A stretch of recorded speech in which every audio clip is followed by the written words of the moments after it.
The following is a presentation of Moonlight Media Works. Welcome into another edition of the Janus Show, Moonlight Media Works production. No time for preamble, so much stuff to get into tonight.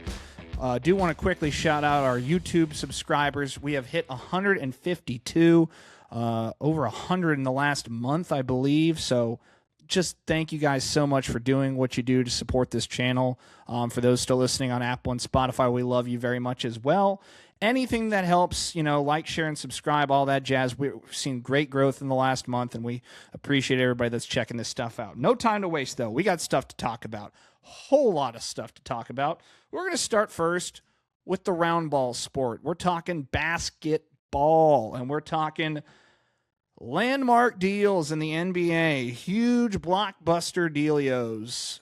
First, we'll start with the one that was completed earlier on in the cycle. That is the Janus Antetokounmpo trade to the Miami Heat.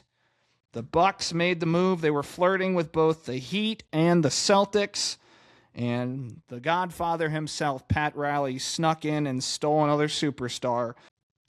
The Bucks will receive Tyler Hero, Kel'el Ware, Jamie Jaquez Jr., Kasparis Jatchunas, and 3 first-round picks in the deal, including the number 13 overall pick in Tuesday night's NBA draft. The Heat will also receive Bobby Portis from Milwaukee in the deal. Bobby Portis, the throw-in, the bag of chips in this deal, going back with the Heat with Giannis.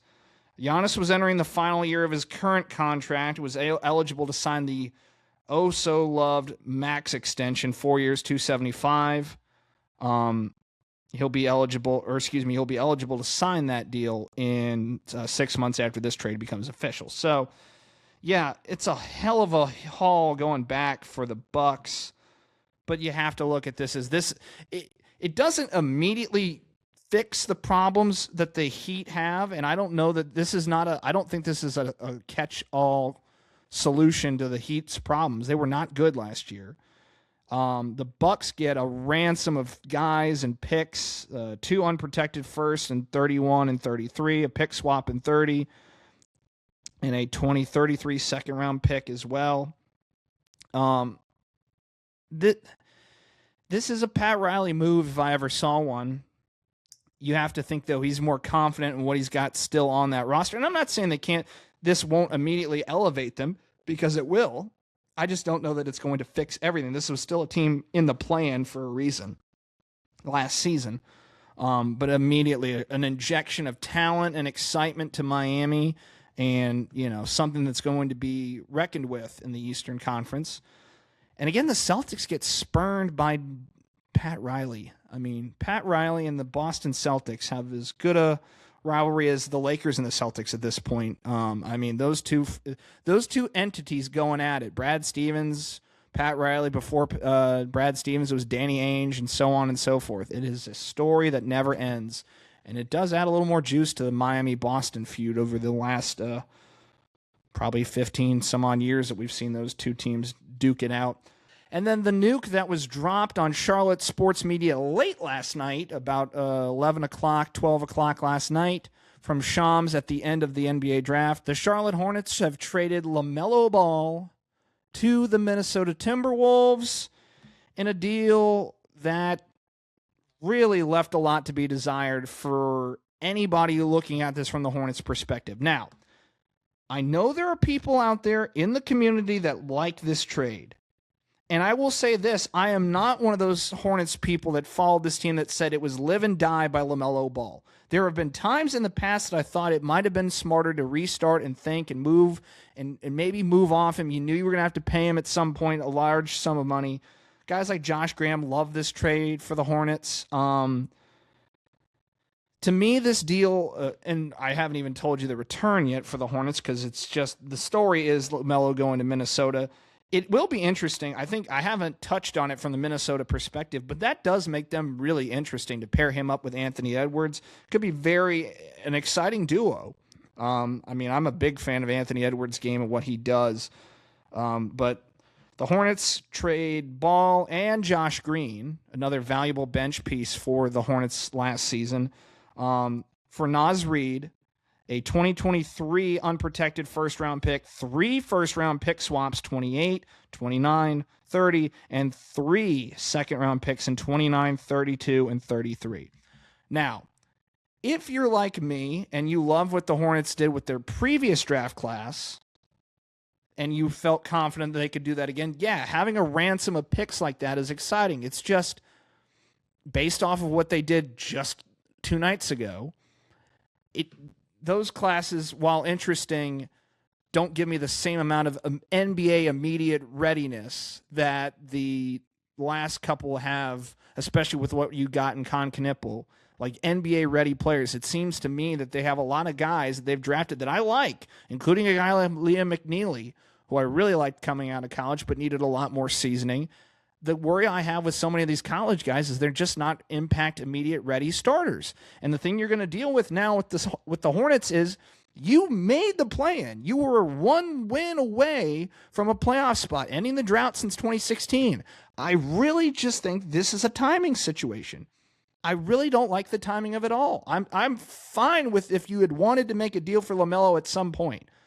I could live with that. I didn't feel it necessary now because I think LaMelo was playing his smartest ball in the last, 6 months of his time here in Charlotte. I think it was probably as good as it was going to look. And I don't know what, from a financial perspective, I don't know what you do with a contract for LaMelo Ball like that. But I don't like messing with the order of things here. Now, they do immediately go back and sign Kobe White to a 3-year extension. I think it's $74 million. I believe that's what it was officially. So, the second you saw that deal go down, you knew they were going to have to lock up. 3 years, $74 million. Lock up Kobe White. And now there are people questioning whether or not that's not a solution at guard. You may have a guard by committee, and Kobe plays like the shooting guard role, and not even. There's so many questions that are better answered by people that are a little bit more obsessed with it. But from a 50,000-foot perspective, I don't like this deal at all.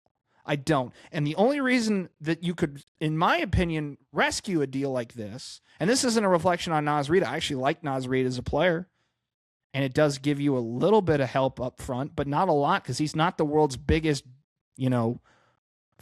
he's not a towering menace threat up front. He's a wing, he's a forward, but he's not a terribly large forward, imposing forward.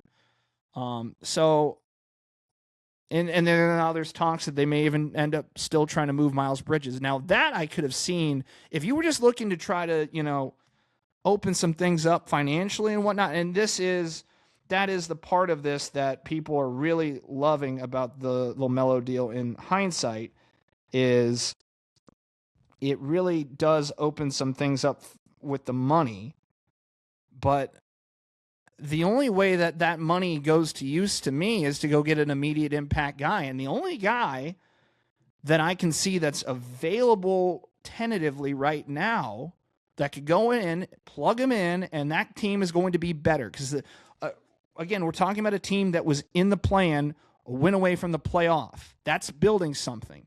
The fans have been starved for winning basketball. You saw how electric the Spectrum Center was when they were playing in the play-in. I don't like messing with the momentum of things like that. So who immediately makes this team better that's quote-unquote available per se? The only name floating around was the one being floated in the Janus deal from the side of the Celtics, which was Jaylen Brown. Now, I don't know the obstacles outside of the no-trade clause that you would have to getting a guy like Jaylen Brown in Charlotte. Does a guy like Jaylen Brown look at Charlotte and go, okay, there's something here. Maybe I would say move my no-trade clause. But then what the hell do the Celtics have, what the hell do the Hornets have to put in a deal like that? Is it Brandon Miller? Because I'm not doing that necessarily. I might like Jaylen Brown more as an NBA ready, right? Or not NBA ready, NBA now player. Like he's a league star. And arguably better than the guy that they're hanging on to in Boston and Jason Tatum. So he would be the biggest straw to stir the drink in Charlotte in many, many, many, many, many, many moons. So I see why that would be an upgrade if you could get that out of this deal. You lose LaMelo, you get Naz Reid, you clear a bunch of money, you get a lot of picks that you could move in a deal with the Celtics for Jaylen Brown. Outside of that, I really don't know. And like I said, there are a lot of obstacles to Brown. First and foremost being that he would want to come here with a no trade clause. He is from Georgia, so regionally he could probably be convinced. There are a lot of things I don't like about it, and there are too many unknowables right now to like this deal. In the short term, I don't see anything redeeming about it. I don't. And I'm not mad about the draft class they put together. It's out there, and I think it'll work itself out. They addressed needs, so I'm not mad about the way they've drafted the last 2 years. I think they've done a great job. But this is an alarming kind of brake slam out of the Charlotte Hornets. Like, the car was moving really nicely down the highway, and you just threw it in park doing 110 miles an hour. You're going to tear up a lot of shit in the meantime. So I don't love that. Moving on to another basketball-related story. A lot of basketball. Do they not know it is June? We're supposed to be talking about baseball. We're supposed to be talking about hot dogs and apple pie and fireworks and the 4th of July. No, we're talking basketball. Dusty May has left the Michigan Wolverines for the Dallas Mavericks head coaching job of the NBA. Another head coach at Michigan out the door after winning a national title. And the immediate reaction from a lot of people in Ann Arbor is to spit a lot of vitriol and anger toward Ward Manuel. This is the second coach he has now lost after winning a national title. Jim Harbaugh being the first going back to the NFL, going to the Chargers, I should say, after winning the national title. I think the difference here is, and it's not to point at or not to take any blame away from what Manuel's done, because I think if you read what Dusty May had said about the contract and the quote-unquote extension they were working on that they said they agreed to, they were still dotting their I's and crossing their T's and taking longer to get that deal done than Dusty May would have wanted. I think ultimately this is more indicative of the game of college basketball and maybe wanting to take the opportunity in the NBA and go, okay, the game of college basketball is changing rapidly, and I don't necessarily love that. He's been on record as saying that, like a lot of coaches have been. But I get to go coach Cooper Flagg. That doesn't grow. Those opportunities don't grow on trees. And I've won the national title at this level, having to do it with all transfers. And it's probably only going to get more difficult doing that exact playbook going forward. So, as much as I would like to point this and say it's all Ward Manuel's fault, I think this is more indicative of the sports landscape we have at the time. And it's crazy now that college sports are so Wild West and outlawish right now that looking at the pro league where money is a guaranteed and you're dealing with all professional athletes is the easier thing for a college guy to do. But that's the truth of the matter now. And again, it's the Mavericks' job. If it was if it was like one of these other lower level jobs, maybe you shake a stick at that. If it was like the Bulls' job now, it'd be one of those deals, but not the Mavericks. The Mavericks are enticing enough of a job that I can understand why you would want to do this. But it doesn't make it any easier for Michigan. It doesn't make it easier for the perception of Michigan. So it's not a great look there. Mike Boynton Jr. is the interim head coach there. I think their hands were tied this late in the year. All the coaching cupboard was bare, so to speak, so you had to promote from within. Now, do you reassess after a year or go from there? You might need to. I could definitely see this Michigan team falling off of a cliff just based off of changing horses this late in the go. But, I mean, they had talent last year. They're going to continue to have talent. They proved that they can acquire talent, and they managed to work within the confines of this landscape quite well. So if they feel confident in their collective strategy, then maybe Mike Boynton Jr. works out. Who knows?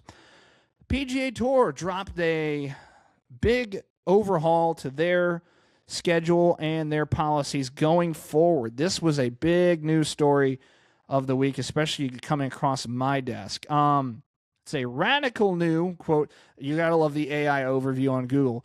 The PGA Tour unveils radical news set to officially debut in the 2028 PGA Tour season, approves competitive changes featuring promotion. The big thing about this is this. You're going to get rid of the signature events, instead of the no-cut signature events. That was the reaction to LIV. That was the one thing, if you were a LIV flag bearer, that you could look at and see, we forced the PGA Tour to do that. Well, the PGA Tour undid all that. And Brian Rolap rolled this thing out. And I have to say, Brian Rolap has done a very interesting, I like the direction overall. And I actually like this proposal quite a bit. You're going to get a 2-tier system out of the PGA Tour now. One will be track 1. It will be the PGA Tour Championship Series. The premier level, featuring roughly 120 players, will consist of 23 to 24 events, including all 4 majors, the Players Championship, and select international PGA Tour events. Winners and losers of the revamped schedule structure beginning in 2028.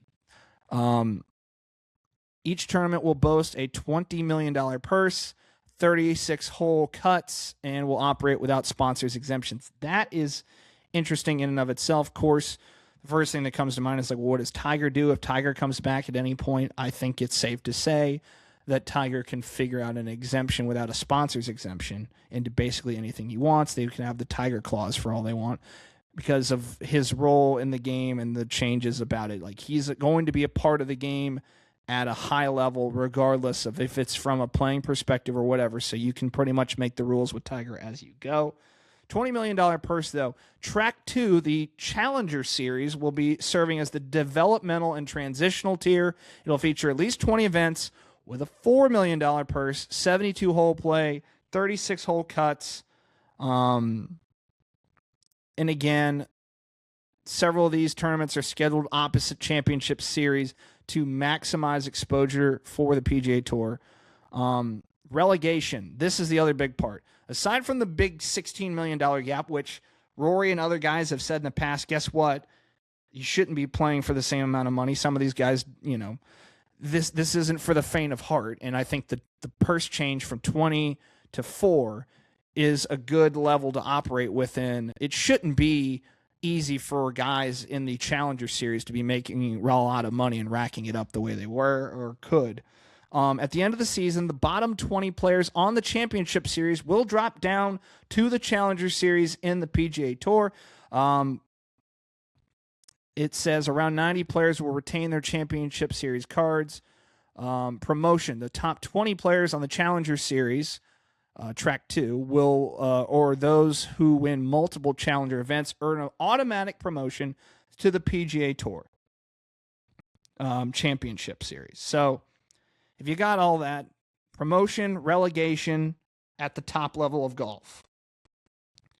For some playoff and tour championship changes, the postseason now, that we've often debated in the golf world, will now introduce match play, whittling a field down of 32 to a single champion across a dramatic playoff series. And the tour championship will be moving away from its traditional home at East Lake Golf Club. So that's the big takeaways. And I'm obviously scrambling through this. We'll have more time to dissect it. The big takeaways are the gap in money from the tippity top of the game on the PGA Tour level, the ability to promote, and the ability to relegate players. So there are guys that are right now that are, names, household names that are not safe. And if we learned anything from LIV over the last couple of years, it's that a lot of these golfers, whether it's a faltered confidence in their game or just, injuries or something else, guys are going to have to bring it each and every week they go out there and tee it up now. And I think that's going to create for some great drama. I think it's going to create for some great storylines. In golf, it's no longer guaranteed to you. A lot of guys got to live like fat cats off this whole PGA Tour LIV civil war for a couple years here. What the PGA Tour is telling you now with this deal, you can't kick your feet up and relax anymore, big boy. It's coming, and you better be ready to bring your A game, or you're not gonna hang out here long. And guys that guys that played back through those eras of golf that had to fight to keep their card and whatnot, this is going to be refreshing to a lot of both spectators and old golfers alike. I think this will be very interesting. There will be more discourse about this, but again, I love the idea of tiering this series is out. I love getting back to a cut event, and I really like the idea that you're going to promote and relegate players that deserve to go up and deserve to go down. So overall, love what the PGA Tour did. Now on to the thing that makes me mad. The Hockey Hall of Fame dropped its Hall of Fame class this week, and after much renewed interest in the idea that Rod Brind'Amour, fresh off his championship as a head coach of the Carolina Hurricanes, his second as both a player and head coach now, was going to be enshrined in this Hall of Fame class this year, was left off the Hall of Fame class for 2026. I will say this. I'm not going to disparage the players in it, with one kind of exception. I will start by saying Patrice Bergeron, Carey Price, Pekka Rinne, Keith Tkachuk, Cindy Curley, and Brian Burke were elected to the Hall of Fame. Bergeron, Price, Rinne, no doubt. No issue, no questions. Cindy Curley, I don't have enough of a backstory on. Obviously, it's not an NHL perspective, and I understand her impact, so I'm not even gonna. I'm not gonna sit here and say anything one way or the other. I'm completely fine with that deal. And Brian Burke is a Stanley Cup, architect. Fine. Putting Keith Tkachuk in over Rod Brind'Amour this go around is annoying. It's as simple as it is. Keith Tkachuk deserves to be in the Hockey Hall of Fame. And I think there are people that are like, well, now that Keith's opened the door for guys like Rod to get... that's not the way I want to look at this. Whether that's true or not, I don't want to look at it like that. Because the momentum about Rod was as strong as it's ever been to get him in the Hall of Fame, and you still stick him at the door. And that frustrated a lot of people, not just Hurricanes fans, but people outside first of all, the national hockey media will never put their arms around anything to do with the Hurricanes. If this Stanley Cup win didn't prove that, nothing will. But what's frustrating about this, and we spent time on this very program complaining about the Hall of Fame institutions that exist at both Canton, with the way they treated Bill Belichick and his eligibility for the Hall of Fame this year. The dark and dirty, awful secret about all these institutions that we all grew up admiring and hoping our favorite players would get there someday. It is all a fallacy and a lie built on BS politics between, people that are involved in the Hall of Fame. We saw Bill Polian throw a bitch fit at Bill Belichick and keep Bill Belichick out of the Hall of Fame with the manipulation he had on some of the voters. Now we can take a look at it and go, why is Rod Brind'Amour getting stuffed at the door each and every time? Well, it's important to look up these things, folks, and that's why this stuff is public information, that the chairman of the selection committee for the the Hockey Hall of Fame, not the NHL Hall of Fame, it's the Hockey Hall of Fame, much like the Basketball Hall of Fame. The chairman of the voting committee is one Ron Francis. Any Hurricanes fan knows what I'm about to say. Ron Francis squandered years as a GM with the Carolina Hurricanes. I'm working on a piece that will come out here in very short, in the next week or so, documenting a lot of what I'm about to say. But Ron Francis, who was a Hartford Whaler legend, came back around in Carolina, was one of the early captains of this team, made an impact there for a little bit, helped him get to the Cup in 2002. But in the rest of his time,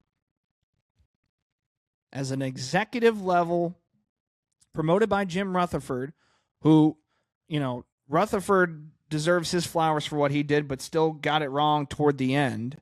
He did. I will give him more credit, though, because Rutherford drafted guys like Jacob Slavin. He made the deal for Jordan Stahl. Did he get everything right after 06 and 09? Not at all. But I'm not gonna throw a shit fit on Jim Rutherford, because at the end of the day, the Hurricane he's too forever in lock with the Hurricanes franchise history up through this time period to completely cast aside. But I will gladly cast out Ron Francis, because I am done with the narrative of this guy being a franchise legend that is save of any, when you know what? Here's the deal. Tom Dundon was right to kick this sorry son of a bitch out the door. There, I said it. Ron Francis lied to the fans for years. He lied to the fans for years about building for the future and trying to make moves. I'm sorry. There was no indication that this team was ever going to get out of the hellscape they were in with him as general manager. And when Tom Dundon has an adversarial relationship with the Trailblazers fans, with the fans of the original AAF, they can all go piss in the wind for all I care. Because this man has taken this franchise in Raleigh, North Carolina, and restabilize it and put it back to what it's capable of being, which is a top contending and cup champion team. They did that in the time that he took over this team. He made the move. They threatened to move this team. They threatened to do all these things. There were talks of other owners trying to do this. To be honest with you, I am not you cannot convince me now that Ron Francis was not trying to bundle up this franchise so they could move it to Quebec City, because it just makes it better for him. Because Ron Francis is a part of the old boys hockey establishment. And it sounds like sour grapes for somebody like me in the South to talk about hockey like this, even though I'm from Connecticut. I'll never be accepted as either one from either side. I get it. Whatever. To say that Ron Francis is status quo old hockey is not jarring. It's true. Look at the tea leaves. The fact that he lasted as long as he did as a GM in Seattle after doing absolutely nothing should tell you all you need to know about him as an executive. He's not good. Save for what? Sebastian Aho? I mean, the scouting department could have begged him and pleaded with him to do that deal. I mean, a blind pig finds a truffle every once in a while. To me, the best draft classes came in the years immediately after. Don Waddell, God bless Don Waddell. God bless Don Waddell. God bless Eric Tulsky. I mean, those guys are far more responsible for where we are today than Ron Francis. And for that matter, we have more to thank Jim Rutherford for than we have for anything that Ron Francis did. I had to go back and look this stuff up, so I'm not completely saying he didn't give us anything that's on this team right now, because there are pieces there, and the biggest being Sebastian Aho. What I'm saying is that didn't take enough effort for me to overlook the fact that he's being a petulant child and keeping Rod Brindamore out of the Hall of Fame. There's no other way around it. He felt spurned by this organization for doing absolutely nothing with his job for all those years. When Tom Dundon forced him out, people even thought that was probably a little classless and a little rough. I wasn't upset. I was enthralled. I loved it. I was over the moon to get him out of there. Because when you were a fan of the Hurricanes during the Dark Ages, when he took over for Rutherford, it was constantly the same corporate bullshit line of we're building to the future. We're building to the future. We were building to a future that never came with him there. It would never have came with him being there. And here's the biggest reason why. He never appreciated Rod Brindamore once. None whatsoever. The greatest claim to fame that Ron Francis can have about Rod Brindamore is he didn't fire him when he immediately came in with the job when Kirk Muller got fired. First order of business Ron Francis did as a GM was fire Kirk Muller, which was fine. Kirk was not the solution. And they cleaned house, save for one coach on that coaching staff, Rod Brindamore. And his quote at the time, Roddy wasn't close enough to any of the decisions being made that we felt necessary to excise him from the franchise. Like, I'm paraphrasing a little bit. He wasn't close enough to the top to get the axe. That's the greatest thing that could have possibly happened to Ron Francis. Because if he had fired him, I would be still swearing that son of a gun up and down to this very day. Because again, when Bill Peters comes in, Rod Brind'Amour, still in that coaching staff, wants to coach this team. He wants to be a head coach of this team. Tries to. This is also a story you can go out there and look at. It's documented. It's out there. Wanted to go coach in Charlotte. Can't do that. Ron Francis's buddy Ulf Samuelson's coaching in Charlotte at the time. We're not going to move him out of the way for you, Rod. Just sit here. We're just kicking the tires on a guy like Rod Brind'Amour. He was content to just sit on his hands like he had done the rest of his time as a GM in Carolina. Just do the. I mean, he piddled away years of this franchise and wasted so many opportunities. And now he has a chance to hold one thing over the Hurricanes, Rod Brind'Amour, and specifically Tom Dundon's head, that you are not getting into my Hall of Fame. Because here's the other thing. Eric Stahl was eligible for that Hall of Fame. He's a Hurricanes legend. He ain't getting in anytime soon. He might get in a couple years from now. He may even get in before Rod. And that might be, more indicative of just how far this vendetta goes. Because, I mean, both Eric and Rod deserve to be in, just as all those names that I said in this class deserve to be in. Rod deserved to be in before some of them. There's no doubt about it in my mind. Champion as a player, champion as a coach, all for one organization. Stats are there. Comparable, competitive with guys like Keith Tkachuk. Sorry, there's only one reason Rod Brind'Amour is not a Hall of Famer on this day, June 26th, which is now, I've already passed midnight recording this, and it's because of Ron Francis. And as far as I'm concerned, you can take his 10 out of the rafters. Take his 10 out of the rafters and throw it in the garbage. I'm done with the guy. I'm done. I'm done with him. I've had enough. I've had it. I've had it with Ron Francis. Bye. Good luck. Goodbye. Get out of the league. Seriously. And lastly, before we get to a couple other segments we've gotten tonight, one final main segment is an update on the MLB labor negotiations as they continue on. The lockout looming over the league. It should, we've talked about it, that the salary cap is going to be the thing that ultimately derails any and all talks, but there weren't expressed, outlined things discussed like that this week. One of the things they did is try to manipulate the service time and the start time on players' contracts, trying to get rid of the option from high school availability, trying to push the contracts for the initial players coming up through the minors, and team control would put a large group of star players going forward, getting to their first contract negotiation later and later in their prime, like 29 or 28 for guys.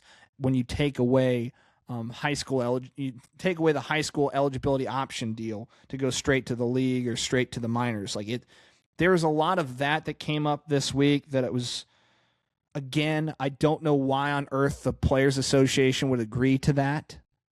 The overwhelming opinion from the owners is they're trying to level the playing field, whatever that means. It's never going to be level. I don't know why they would even bother to say it. I just don't see how we're going to get to a scenario where we can sit here and say, yeah, the only union in pro sports that figured out how to negotiate a league without a cap is going to willingly give that up, because I've yet to find a single thing that the league could give the Players Association to make them go, sure, we'll take a floor and a ceiling with the cap. I don't know. Another thing outlined that the came out of this negotiation here is the fact that MLB, the owners, want to maximize or put a max 5-year deal for free agents changing teams, taking away the contract lengths that a lot of guys are wanting.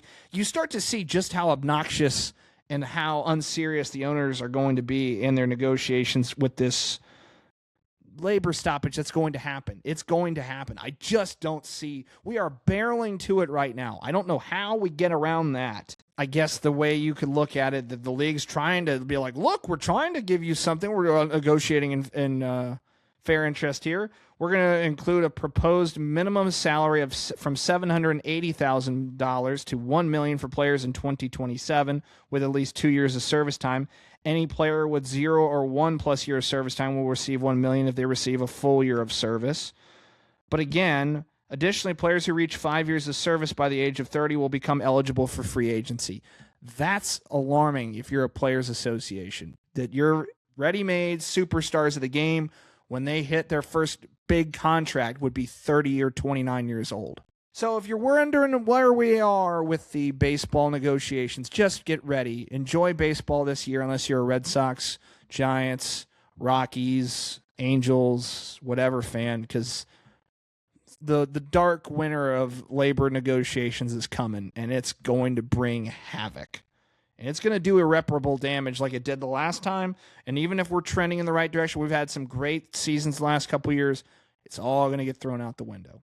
I hate being Debbie Downer about it. I love the game of baseball, but God, does it make it hard to defend sometimes. And now it's time to rip off a couple of 60-second segments. If you've been following the show for a little while now, this is a part of the show where we rip off a couple segments that weren't big enough to deserve their longer due process at the top of the show like those ones we just did, but they still needed to get brought up nonetheless. So what we do is we put 60 seconds on the clock on the phone here, and I will show you in full honesty as close as I can, 60 seconds on the timer. And I will go through these 3 stories that I have here, and I will try to convey as much as I can, as eloquently as I can, in 60 seconds. Ready, set, go. The first story is NFL tells Brendan Sorsby, no, sir, we are not going to give you a supplemental draft this season. You are not eligible to do that. And Sorsby lawyered up. So this deal is the nightmare that keeps on going for pro and college football. Because now, what I thought originally was the NFL was being nice and being like, well, look, we're going to hold the line with college football. We're not going to allow a guy who has this gambling issue to be a part of our league. We're going to do all that. We're going to toe the line, defend the shield, as we love to hear with the NFL all the time. But Sorsby just hired Jeffrey Kessler. This is going to get ugly, folks. It was probably already ugly, but Brendan Sorsby is going to slash and burn, and this could be a move that could greater change the sport of football. Not just pro or college, could change it all very quickly. It's going to be dangerous to see what happens out of this. This could be one of those stories you look back on years from now and go, wow. So just about 61 seconds, a little bit over on that one. But basically, it's not good. This could get very, very ugly and litigious very quickly. So there's one done in 60 or so. Number 2, it is the Edmonton Oilers putting their proverbial head up their proverbial ass and hiring Mike Babcock as the next head coach of the Oilers.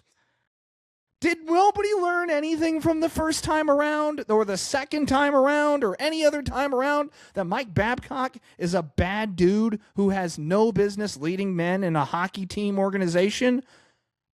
What are we doing here? Did Mike Commodore not scream it loud enough from the rooftops? Did Chris Chelios, did all those guys between the times of Mike Babcock in Detroit and Columbus, did they not get it through your thick, dense skulls that this is not a guy that ever needs to be in the league again? And the fact that the league was dumb enough to allow the Oilers to do this is ridiculous. And I wanted to say I felt bad for McDavid and Draisaitl, but there's no way that McDavid didn't at least rubber stamp that this was fine. And I think they had worked and played together as, coach and player, but there's no excuse to ruin whatever goodwill you do have in Edmonton.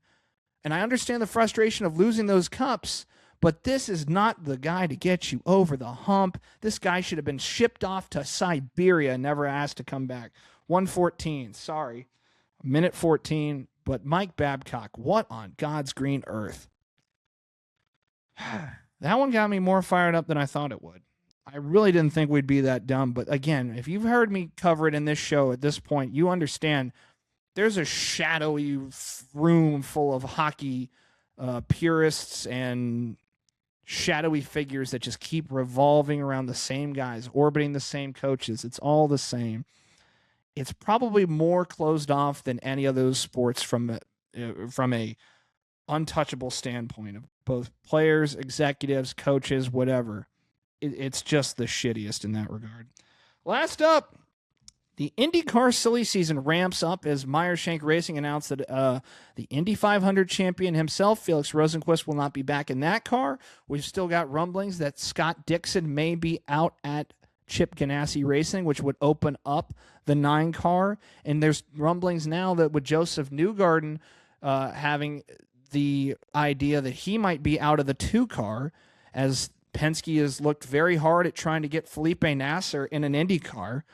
And, obviously Newgarden, aside from the Indy 500s the last couple years, has struggled since a lot of the big story came out about some of the stuff that took place during that scandal that rocked Penske a couple years ago. Could we see Newgarden flipping ship, going to Honda and going to Ganassi? Could we see Scott Dixon making the trip over to replace a guy like Nolan Siegel at McLaren? Because it's certainly not going to be Pato, and it's certainly not going to be Christian Lundgaard. So, to be honest with you, this is a very messy situation. And then where the hell does Felix Rosenqvist go?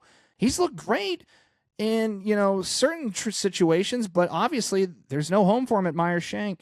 So there you go. A little over 60 on that one. Again, this is going to get very ugly if we see Scott Dixon anywhere but Ganassi. And if we see Joseph Newgarden leave Penske, I can't wrap my head around either one. I don't want to wrap my head around Joseph Newgarden being anything but other than that 2 car. And Dixon in it would still be an orange car, but that's weird. And then you have the reigning Indy 500 champion that has no ride. I don't know where you're going to put him. Maybe he goes to Ganassi. Then what do you do with a guy like Newgarden? Do you keep him or what? Or where does he wind up? It's all very, very complicated. So there you go. Last segment of the night. It's our power rankings time once again. We've given you a lot of fun ones to chew on over the last couple weeks, and it's appropriate enough that chew be the topic of tonight's power rankings because we're talking about the power rankings of the top 10 candies. Yes, folks, we're talking candy on the Collins Janus Show. And I know what a lot of you are saying. I don't eat candy. Candy's trash. I'm worried about my body. And this is like, shut up. We all put a candy bar down or something, or have a gum, or we eat a Skittles or some. We're all doing something. I hate the people that are holier than thou about like Little Debbie or dessert of any kind. I get it. We're all health freaks now, and I get it. There's a time and place for everything. I'm not sitting here saying you got to be gobbling down ho-hos and cream pies every 2 seconds here. But don't act like you're above it. I can't stand that. Those are the people that are like, I don't watch TV. What, do you think that makes you better than me? Screw you. I mean, whatever. But this comes on the back of the announcement this week that the M&Ms are going to be changing, dropping some colors from the rotation. Most notably, the brown M&Ms, made famous by the Van Halen tour rider situation. There will be no brown M&Ms in the backstage area, or the promoter will forfeit the contract and the band will tear up the backstage. As a reason to read a tour rider when you have a big rock show in town, making sure that little note was in there by the great David Lee Roth. Now he gets his wish. There will be no more brown M&Ms, and there will be no more blue M&Ms. So I happened to grab myself a little red, white, and blue M&Ms pack to celebrate M&Ms, because I do love M&Ms. I've had an interesting relationship with M&Ms over the years. It's like, I took, like a lot of things, you take them for granted because they're just sitting there. But golly, I had some at the movie theater not too long ago. My mom brought me some. It was phenomenal. Love it. But it got me thinking, what are my top 10 power ranked candies of all time? And there's some honorable mentions that just missed the list that I'm going to start with right now. I am a huge fan of Nerds. I love the Nerds ropes. In particular, I like the Nerds clusters. Those are phenomenal. So those just missed my list. I also left Starburst off my list. Starburst were right there on the edge. I'm a big fan of the pink ones, though, And I love that they make the pink pack, and the pink Starburst might have made the list. I will say all these on this list are still available except for one in the United States. I'm still going to put it on my power rankings of the best candies because I love this one and I hate that it's gone. But I will explain it out here in just a moment. We're going to start with number 10, though. And this is an old school one. It's popular, and I honestly like it more now for ice cream variants than I do just having it as a bar, and that's probably why it's at 10, is the Crunch Bar. I love the Crunch Bar, but I love the Crunch ice cream, and I love the Crunch outside. You can do with different, you can get the ice cream bars with the Crunch bark on the outside or anything like that. But the Crunch bar itself is just a rock solid number. It's that middle innings reliever that you love because he's always going to get the job done. He's there. He's reliable. He's not flashy, but the Crunch bar is reliable. It's always going to be there. It's that old chair that you sit back in and it's just like, good to go. Number 9 on the list are Skittles. Skittles are one that probably in a couple of other years would have been higher or lower. I think 9 is a happy medium for them right now. Got to be in the mood for Skittles, but God, when you in the right circumstances, especially when I was younger, Skittles were great. And I admit, I'm not I probably over the last couple of years I've gone back and forth on candies. I'm a lot more of a baked goods, like donuts, brownies, deal like that, cookies guy than I am a candy guy. But God, when you take it out of the rotation, you really start to appreciate some of these things. And in more recent years, I've appreciated some of these other things. An honorable mention too, just because of the seasonal nature of it, and I don't know where in the hell you would put it on this list, and it just made me think about it, but I eat it a lot. The chocolate Easter bunny. You get one of those every Easter. It's great. Don't start me on Peeps. I hate Peeps. But the chocolate Easter bunny is just phenomenal. But it's a seasonal candy. It's like candy corn. I like candy corn, but I'm not eating it in April. I like the candy pumpkins. I like the candy corn itself. But I'm not going to be munching on a handful of it in January. It's an October candy, much like the chocolate bunny is an Easter candy. It is what it is. Number 8 is the aforementioned M&Ms. And I will say this, I have a specific variant because the base M&M is probably going to be on this list just for the ease of it. But my favorite M&M is no longer available in the United States. I believe it is still available in England and other parts of Europe. It is the crispy M&M. I loved the crispy M&M, that distinctive green package. It's not as airy and crunchy as like a Whopper or a Robin's Egg, and I do love those individually. But the crispy M&M, like the chocolate in an M&M is so strong and it's really good. But to get that little bit of crunch in, it's not a lot. It's very subtle, but it's very good. I miss the crispy M&Ms. Also, Kyle Busch, rest in peace, drove the crispy M&M's car, and that car was cool. I love the green one. It was the only time, I believe, that M&M's did an all-season-long design on his car that wasn't yellow in their collective history for a whole season with M&M's. So that's in and of itself a unique feature when it comes to M&M's, and I miss those crispy M&M's. If they're over in Europe, I got to get some. I got to figure out how to do that. Number 7 on the list might be a little bit of a controversial low ranking for this one. I have Snickers at 7. Some of the peanut candies and some of those other things, some of the nut candies, I wasn't a big fan of as a kid. I wasn't a fan of a lot. I wasn't a fan of peanut butter candies as a kid either. We'll get to that. But that's one you work your way into and you develop a love for over time. And now I could look and have a Snickers bar and be as happy. That's another one. The ideal setting for a Snickers bar, honestly, is actually if you're like really hungry but you want something sweet, because that will pack a bit of a punch.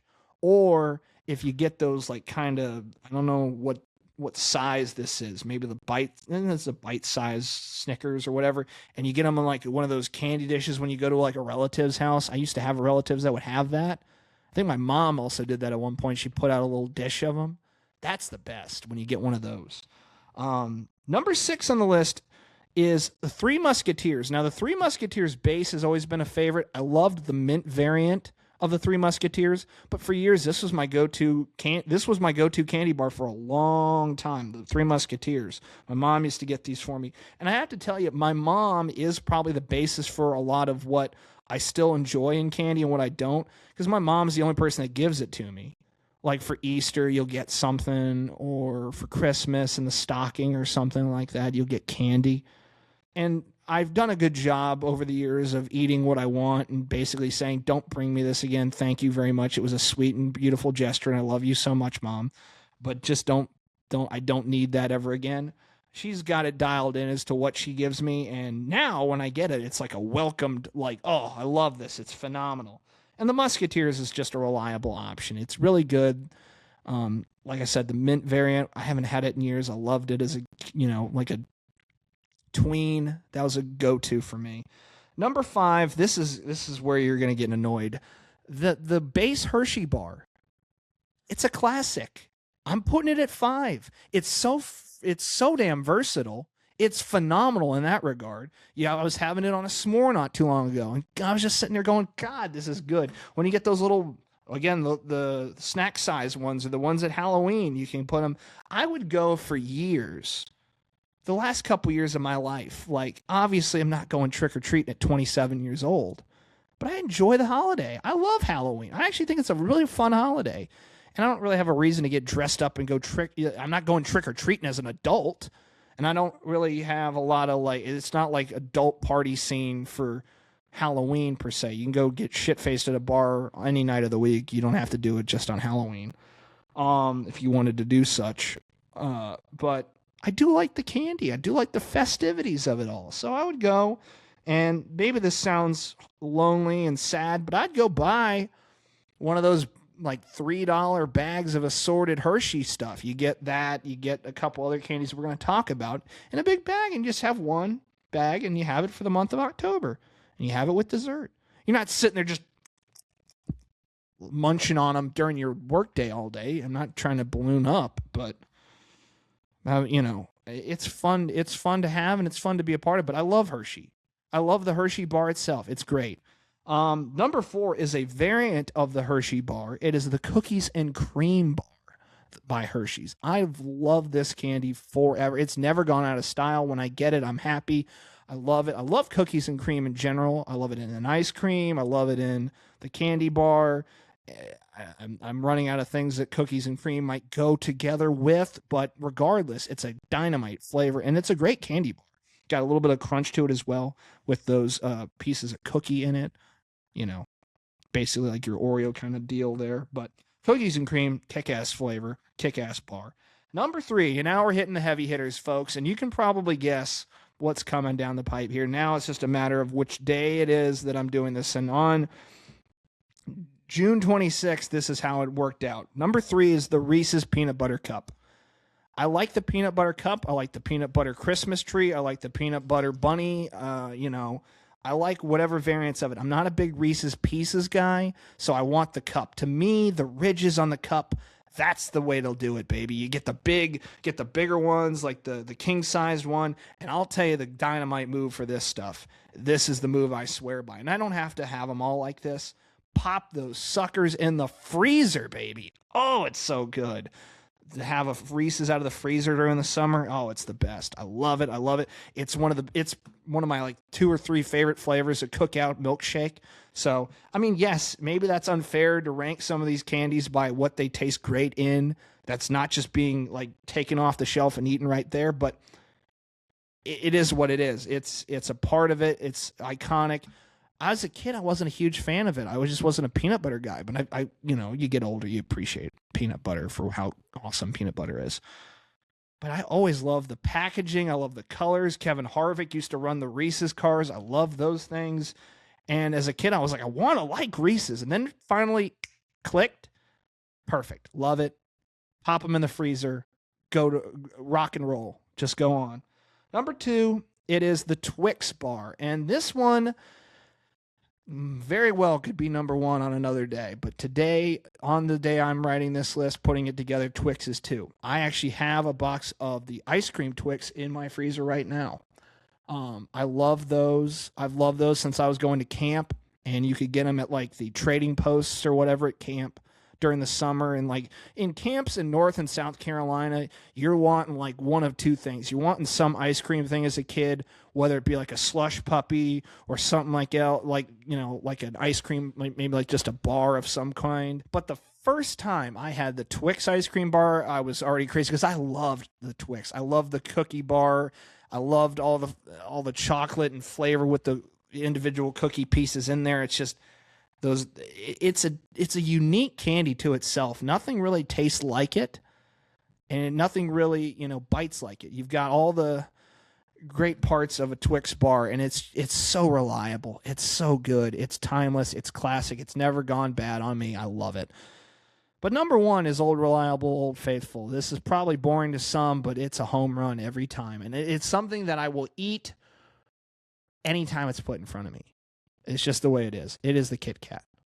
I love the Kit Kat. The Kit Kat has never failed me in life. Much like the Twix, much like those two. They're infallible in my opinion. They are perfect whenever you get them. You love them. They're a home run every time. It's as simple as that. And I had one I was going to hold up for this, but I ate it the other day. And before I realized I was going to do this list, I was going to have the prop like I had for my bag of M&Ms here, but I failed to recognize that I needed it as a prop, and I ate it. I think I had one like king-size bar or whatever from like a holiday or some shit. So it was phenomenal. Shout out to all the moms and parents out there that have given kids candy over the year, allowed us to make our decisions as candy buying adults or whatever else you want to say it. But because the announcement came down this week from M&M's that we're going to see the end of the blue, that's the big sad loss of them all. By the way, not a big peanut M&M's guy, never was. Like I said, that's one that I've never come around on. But I do love M&M's. I miss the crispy M&M's. I'm going to miss the blue M&M. Not going to really miss the brown one all that much because, as Van Halen pointed out, it's kind of lame. But it is great. It's a great candy. I think one year got them with my mom. I think got them for, it might have been for graduating high school. My mom, I think, got us ones with our faces on them. And weirdly enough, the more like candy print on there, like where the M is, the better some of those tasted. I don't know why or how that works out, but it worked out and it was true. They tasted better than just the regular. And I will gladly enjoy these red, white, and blue themed ones this weekend, this week, whichever. I love it. They're old, reliable. You may not eat a candy every day. You probably don't. You probably see a doctor a lot more often if you did. But when the time is right, and you'll know it, candy's great. It's still great. You'll still have something. And everybody's got their list. Please drop them in the comments below. Everybody wants to take shots at my lists.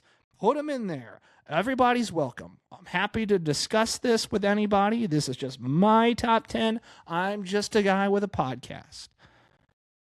And if you want to drop yours in the comments below, we'll be happy to hear them all. So thank you guys again for watching another edition of the Janus Show, a Moonlight Media Works production. The preceding episode was a production of Moonlight Media Works.